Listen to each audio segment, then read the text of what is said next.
ओ ओम शांति। ओम शांति। ओम शांति। नमस्कार दोस्तों, आज से मैं 6 तारीख है। आज से मैं गीता का एपिसोड एक एपिसोड रोज यूट्यूब पर डालते रहूँगा। जितना मैं गीता पढ़ूँगा उसका एक एपिसोड बनाऊँगा। उस एपिसोड को बनाकर आपके सामने मैं प्रस्तुत करते रहूँगा। और ये मैं 365 दिन जब तक ये गीता ख़त्म हो न जाए तब तक मैं इनमें से पढ़ के आपके पास सार भेजता रहूँगा। एक वीडियो बनाता रहूँगा। वो छोटा वीडियो रहेगा, ज़्यादा लंबा नहीं रहेगा, ज़्यादा बड़ा नहीं रहेगा। या तो 5 मिनट का, या तो 7 मिनट का, या 10 मिनट से इससे ज़्यादा का नहीं रहेगा। छोटा छोटा सार रहेगा। और एपिसोड के जरिए मैं गीता एपिसोड 1 एपिसोड 2 ऐसे करके मैं आपके सामने परोसता रहूँगा। तो दोस्तों, हम लोग का पहला भ्रम क्या है कि गीता जो लड़ा गया था वो गीता युद्ध था। तो वो गीता क्या तलवार, धनुष, बाण, गद्दा और फरसे से लड़ा जाने वाला संसारिक युद्ध था। हम लोग तो वास्तव में यही समझते हैं ना कि गीता का मतलब क्या हुआ कि अर्जुन ने कर्ण का वध किया, दुर्योधन ने का वध किया, ये सब राम जी ने महिषासुर का वध किया। ये सब गीता में भी है, रामायण में भी है। तो हम लोग को यही चक्कर में आता है कि ये सब गदा, फरसा, बाण, धनुष, तलवार युद्ध, तलवार इस सब से लड़ा हुआ जानलेवा युद्ध है। लेकिन दोस्तों ये गलत है, ये गलत है। आज हम आपका भ्रम धीरे धीरे ख़त्म करेंगे इस एपिसोड में कि जो आप लोग समझ रहे हैं कि एक गीता, रामायण, अपना रामायण ले लीजिए, गीता ले लीजिए, अपना गुरु पुराण ले लीजिए, अपना जो भी ग्रंथ, धार्मिक ग्रंथ है, वो सब एक फरसे के बल पे, एक एक तलवार के, धनुष के, बाण के, गद्दा के बल पे युद्ध लड़ा गया था। ये सब वैसा युद्ध नहीं था दोस्तों। ये भ्रम आज इस एपिसोड में आपका दूर होगा कि ये एक गीता जो था एक शांतिपूर्ण युद्ध था। ये शांति का प्रतीक है। रामायण जो है जो शांति का प्रतीक है, न कि युद्ध का प्रतीक है। तो गीता जीविका संग्राम का साधन नहीं है। गीता जो है जीविका संग्राम का साधन नहीं है, लेकिन जीवन संग्राम में शाश्वत विजय का क्रियात्मक परीक्षण है। गीता जो है, गीता में हम कहेंगे कि गीता जो जीविका संग्राम, आजकल हम लोग क्या कहते हैं, गीते में तो है कि गीता में कहा गया है कि कर्ण को मारो, इसको मारो। राम जी ने रावण को मारा, लक्ष्मण जी ने मेघनाथ को मारा। तो यही चीज़ हम लोग अपना लेते हैं अपना जीविका संग्राम में। और हम लोग जो गीता में देखते हैं, जो रामायण में देखते हैं, वही हम लोग कहते हैं। देखिए रामायण में रावण को राम जी ने मारा, देखिए गीता में अर्जुन ने धृतराष्ट्र के पुत्र, पांडव के पुत्र धृतराष्ट्र के पुत्र ने को मारा। तो हम लोग में एक गलत फैमिली आ जाता है कि हम लोग तलवार से, बाण से, अपना गद्दा से ही युद्ध करके, फारसा से युद्ध करके एक दूसरे के विनाश करें। तो यह इस काल में अभी क्या हो रहा है, अभी वही हो रहा है। भाई भाई को मारने पर तैयार है, एक चाचा दूसरे भतीजा को मारने को तैयार है। यही तो हो रहा है। तो गीता ये कभी नहीं कहा था कि ऐसा युद्ध करो। गीता ने, ये हम लोग पढ़ने वाले ने, हम टीवी, आप देखिए कोई सीरियल है, कोई, अब हम एक दो गुण होता है मानव में, दो गुण होता है, एक असुरी गुण होता है, एक देवतप्त गुण होता है। अब देवतप्त गुण को तो हम दिखा सकते हैं, लेकिन असुरी गुण को तो हम नहीं दिखा सकते, क्योंकि असुरी गुण तो हमें छिपा रहता है। और देवतप्त गुण को भी हम नहीं दिखा सकते क्योंकि वो भी छिपा रहता है। तो उसके लिए कोई किरदार बनेगा ना भाई। असुरी चीज को आप फीलिंग, जैसे हमको किसी चीज का, जैसे आम मीठा लगता है, सूर्य से धूप लगता है, तो वो एनर्जी हुआ ना भाई। एक तरह का एनर्जी को हम महसूस थोड़ी तो ना कर सकते, फील थोड़ी तो ना कर सकते।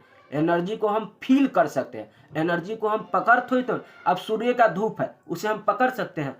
अब हवा है, हवा को हम देख सकते नहीं, फील कर सकते हैं। उसी प्रकार दिव्य गुण जो गुण था, देवतप्त गुण था, जो असुरी गुण था, उसको हम देख तो नहीं सकते थे, उसको फील कर सकते थे। तो उसके लिए आप एक रामायण बनाया गया, एक गीता का उद्घोष किया गया, एक किताब लिखा गया, तो उसमें रोल निभाया गया। तो अर्जुन का कोई रोल निभाया, कोई धृतराष्ट्र का रोल निभाया, कोई शकुनी मामा का रोल निभाया, सब अपना अपना रोल निभाया ना जी। ये थोड़ी तो ना है कि रोल नहीं निभाएगा तो वो असुरी और देवतत्व गुण कैसे हम लोग तक आएगा, नहीं ना आ पाएगा, आ ही नहीं सकता। तो उसी तरह जैसे हवा से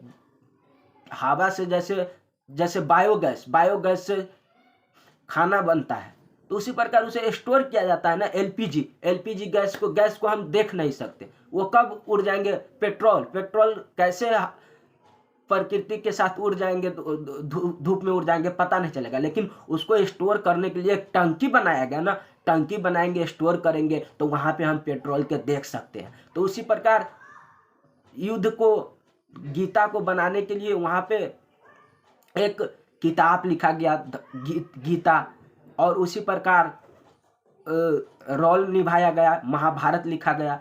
तो एक लिखने का तरीका से जो हमारे कवि थे, जो लेखक थे, जो हमारे लेखक वाल्मीकि जी है, विश्वामित्र जो हुए, वो लिखने के एक भाव लिया, एक भाव को उतारा कॉपी में, उसी भाव को हम समझते हैं तो कहते हैं गीता। तो गीता कोई धर्म युद्ध के लिए नहीं है, गीता युद्ध नहीं है, गीता में युद्ध नहीं होता है।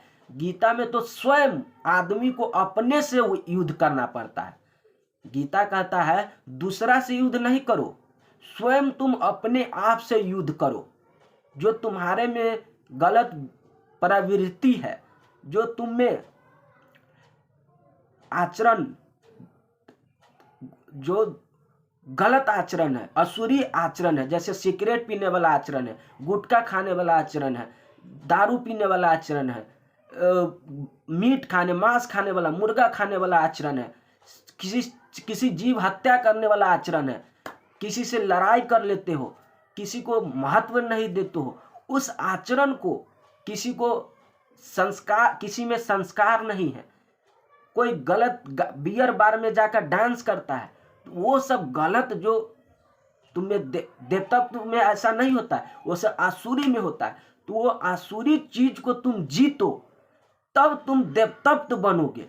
गीता यह हमें कहना चाह रहा था कि तुम वो आसुरी चीज को परिवर्तित करो देवतत्व गुण में, तब तुम एक देवतत्व गुण बनोगे। लेकिन हम लोग तो अलग ही रंगबाज है, हम लोग तो गीता को मान लिए कि नहीं, ये तो गद्दा से, ये तो फरसा से, ये तो तलवार से, ये तो धनुष से लड़ने वाला है, इसमें तो आदमी कत्ले आम होता है, इसमें एक राजा दूसरे राजा को मारता है,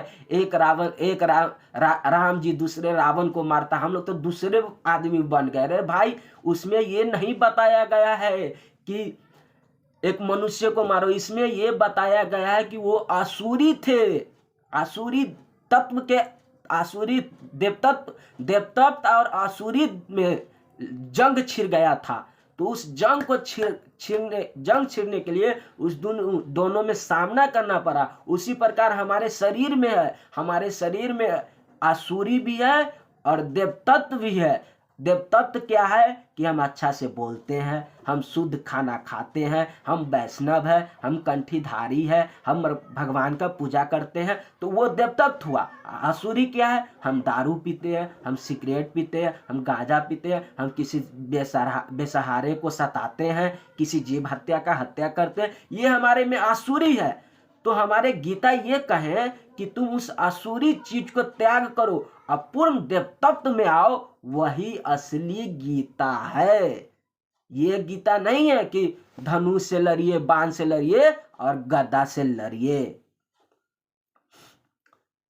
यही है। जैसे वेद में भी इंद्र के साथ वृत्र का हुआ, विद्या और अविद्या में हुआ, पुराणों में देवासुर में संग्राम हुआ, महाकाव्य में राम और रावण में, कौरवों और पांडवों में संघर्ष की गीता में धर्म क्षेत्र, कुरुक्षेत्र, देवी संबद्ध एवं असुरी संबद्ध, एक मतलब देवगुण। देखिए, जिस मनुष्य में देवतत्व गुण रहेगा वह मनुष्य अवश्य विजयी होंगे। तो हमारे अर्जुन में देवतत्व गुण थे, लेकिन जो दुर्योधन था उसमें आसुरी तत्व थे। तो उसको हराने के लिए तो वो हमारे आत्मा, वो अर्जुन को अर्जुन नहीं मानिए, वो दुर्योधन को दुर्योधन आप नहीं मानिए जो भगवत गीता में लिखा हुआ है, जो टीवी पर दिखाया जाता है। आप अपने आत्मा में, अंतरात्मा में देखिए कि हम में अर्जुन है या नहीं, हम में दुर्योधन है या नहीं। हम में ही दुर्योधन है और हम में ही अर्जुन है। हम में है, वो कोई किताब में नहीं है, कोई सीरियल देख के नहीं, कोई फिल्म देख के नहीं कि वो अर्जुन है, वो दुर्योधन है, उसमें लड़ाई हो रहा है, देखे तलवार से हो रहा है, बाण से हो रहा है, मारा पीट हो रहा है, खून खराबा हो रहा है, युद्ध चल रहा है। गीता में सिर्फ युद्ध युद्ध युद्ध युद्ध युद्ध नहीं। वो तो भाई एक भाव को दिखाने के लिए आपको वो भाव दिखाना था, आपको वो भाव दिखाना था, इसलिए वो किया गया। तो इसलिए वो दिखाया गया। तो उसी प्रकार हम लोग अपना अस्तित्व को, देवत्व को बनाए रखेंगे तो बहुत फायदा होगा। ओम शांति, नमस्कार, धन्यवाद।